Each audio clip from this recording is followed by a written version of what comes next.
Welcome, everybody. SF Live breaking news special. I'm joined by Jeff Pontius, CEO and president of Corvus Gold. Quick reminder before we dive in here, we're going to have a shorter session today, just 10 minutes, just real quick. We're going to go over the drill results Corvus presented this morning.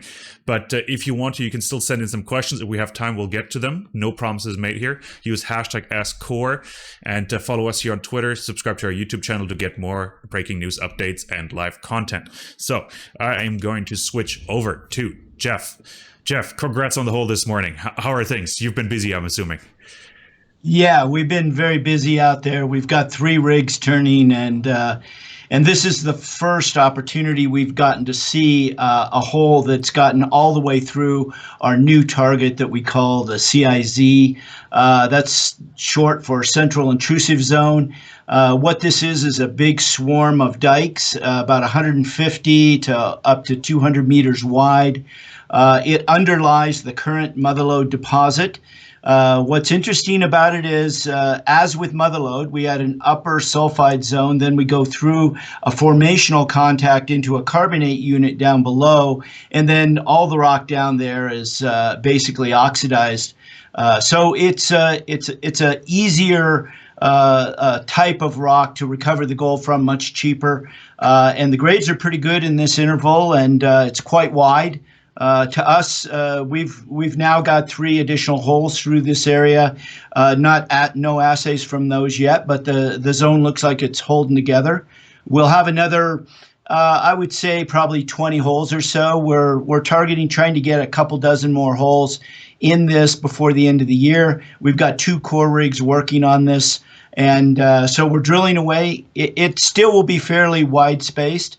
The zone is right now a couple hundred meters wide. It's about 350 meters thick, and it's extending, we think, out could be 400 or 500 meters in length. We'll see. We're doing a lot of drilling to make that assessment. So when you look at the target size, it's certainly as big or maybe bigger than the current resource we have at Mother Lode now, which is about 1.4 million ounces. So this represents a major discovery for us. And the fact that it's oxide and the operating costs of it will be pretty low. It looks like, from preliminary work we've done on pit optimization work, just creating some zones down there at depth at the grades we're seeing, that we'll be able to push. Oh, Jeff, that would can I be interrupt you for a good size open pit. Can you just repeat that? There was just a little lag in there, just in the last sentence there. Yeah, we've modeled some we've created a sort of a pseudo block model of this mineralization at depth to see if we could dig it. Okay. With our pit optimization program. We use a whittle program to do that, and we can pull the pit down to the bottom of this intercept.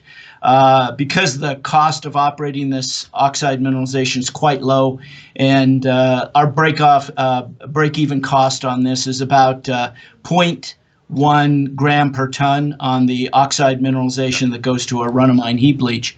So this is a very significant expansion. This will push the pit down, 400 or 500 meters in depth.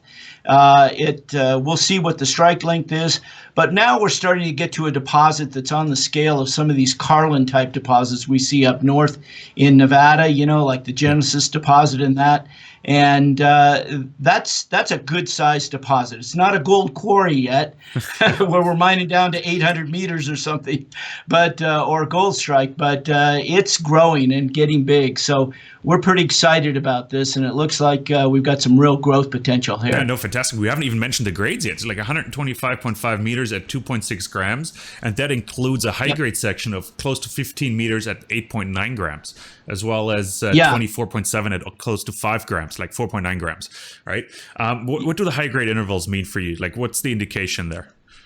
They're really exciting for us because what we see is a higher temperature alteration associated with that higher grade mineralization, and that's really important. It looks like we're going down into a part of the system we call an intermediate sulfidation part of the system. These can be very big.